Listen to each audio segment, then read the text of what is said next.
Okay, so now you kind of got an idea about some of the things that I've been processing in my head with this whole lineage, um, the Immaculate Conception, which apparently just wasn't one time. It happens all the time, and it happened a lot. And it's even in the Bible in some spots. Um,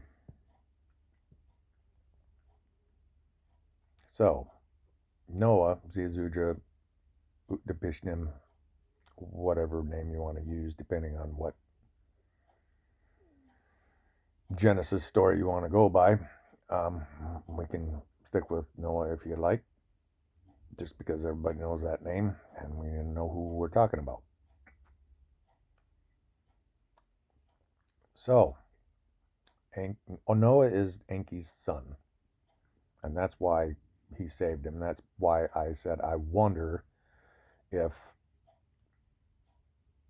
he actually had a dream or if he just had a plan. See, these guys thought like human beings, and I think that's where we got a lot of our thought process.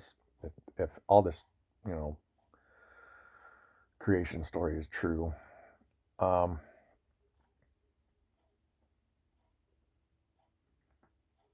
sneaky, conniving, lying, but also other things.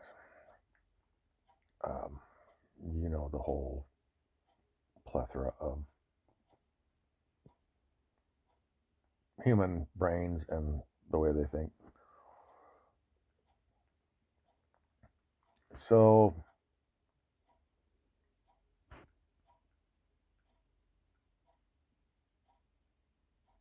they're up here in Enlil's eventually, warms up to them. And another parallel in the Bible, he tells Noah and his family, be fruitful and multiply. And but the thing is the earth was devastated. Most of the population was completely devastated. There are survivors, but they are now without their workforce. So I guess it's time for the Ijiji to get their butts back to work until the workforce is replenished. And there's another story about how Enlil told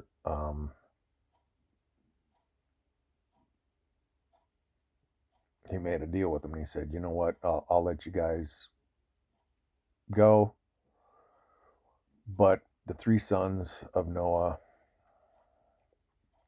are going to have to rebuild the civilizations."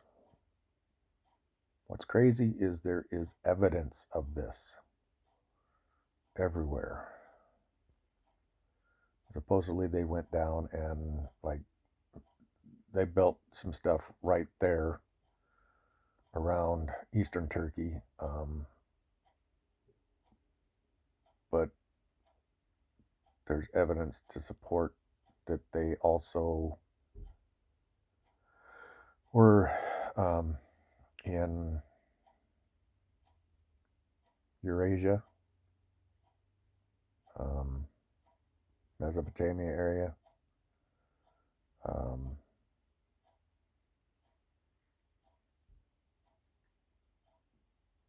well, what do they call it?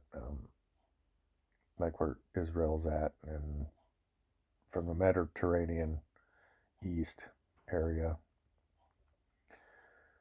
What's crazy is there's even evidence of them being in the Americas, and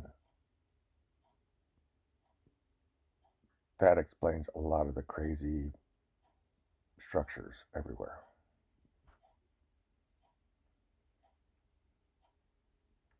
Now, after the flood, they started rebuilding stuff, right? And then, so one of them, I talked about him. He's a master engineer, and I can't remember. I think his name's Ningashut.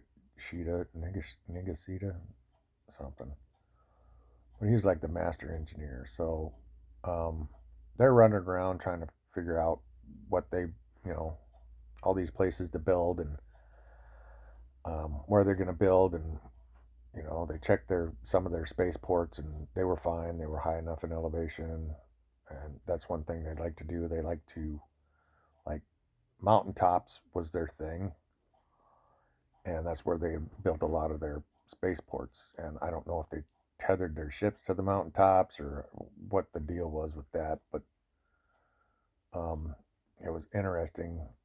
What's that? Is it Peru? Where's the place where they found mountaintops that were just shaved off?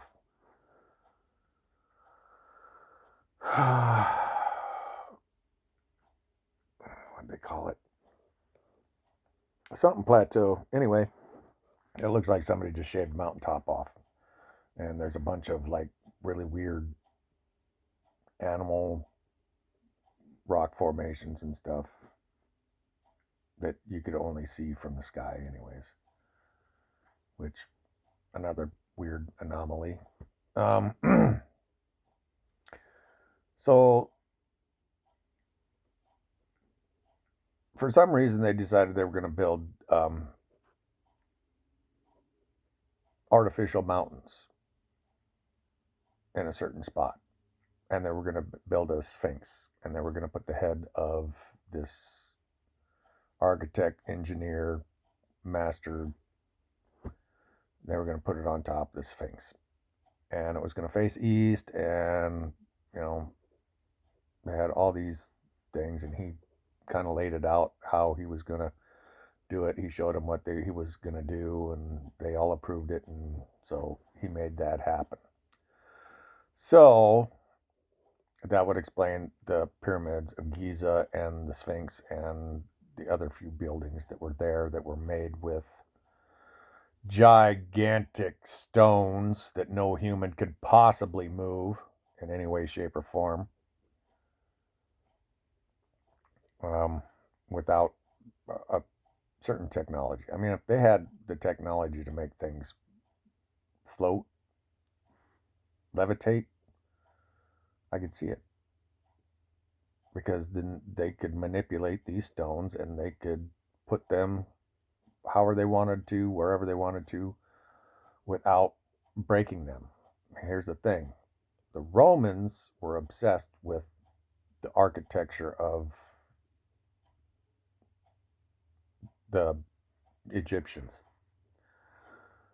They tried to make some obelisks, carve out some obelisks, and they tried to move them. They failed every single time. And they were really good at like making megastructures and doing stuff. They built on top of some. I think I explained this. They built on top of some of these places where there's stones that there's no way anybody can move without some special tech. Um, they were trying to say in Egypt that they give people stones and they say this is what they dug them out with.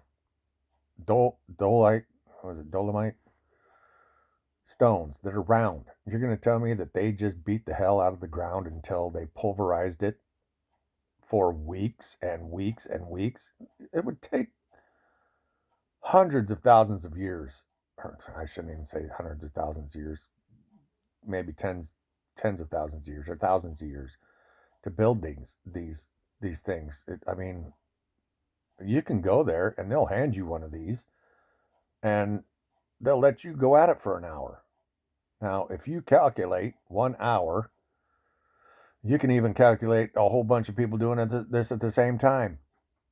You basically get nowhere in an hour. No, not working. And then all of a sudden, um, every side is 100% smooth and perfectly shaped.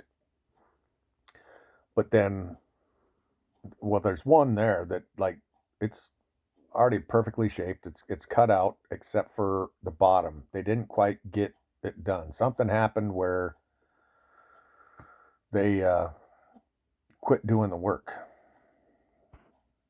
There's an obelisk, and then there's what's the other one called? The pregnant mother stone.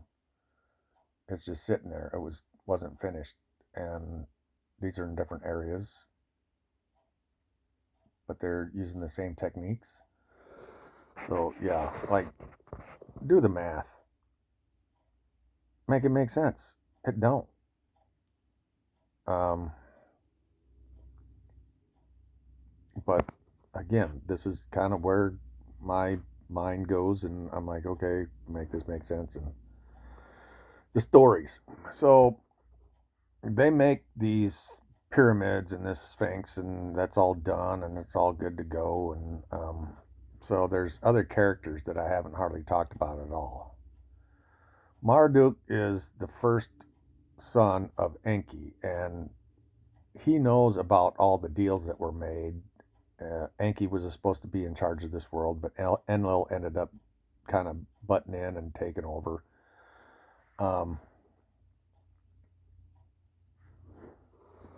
He was kind of a little bit of a troublemaker, but the Egypt area was his area. Those were his people, and they were kind of like dividing up different areas to be in charge of after um, everything was said and done. They started getting their own people. They started giving them all their own unique characteristics and looks. Um, so I know a lot of people right now are saying, well, all the people in Egypt were black because it only makes sense that black people were from Africa. Could be originally.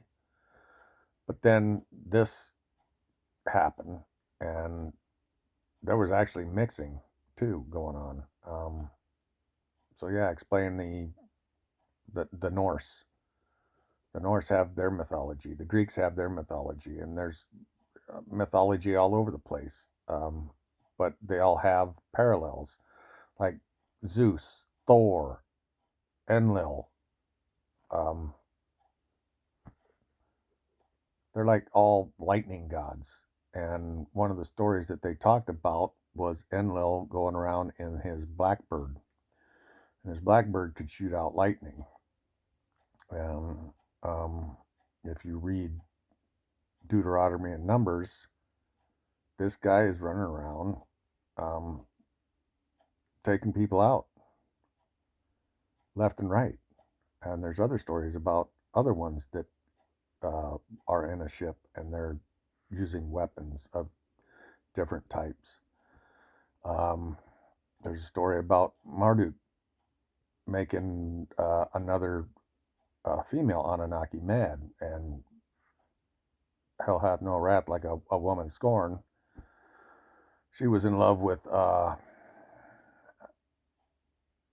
Anunnaki that was supposedly relation to Marduk, and they come up with this plan to um, screw it all up. These two were in love, seriously in love, and they found this Dumuzi dead because somebody had made a plan, hatched a plan against him, and he basically went and exiled himself, basically, and he fell off a cliff,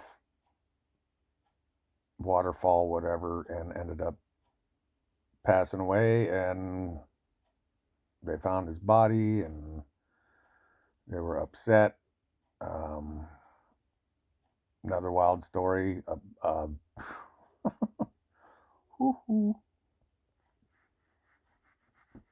Yeah, some of the things they were doing, I was like, that is crazy, but possible in today's. Um, a lot of these stories are plausible by today's measure, mostly. The things that they were doing. I'm not talking like the spaceships and stuff and the weapons they had, but it all makes sense if you think about it. And I'll see you in the next video. Love y'all.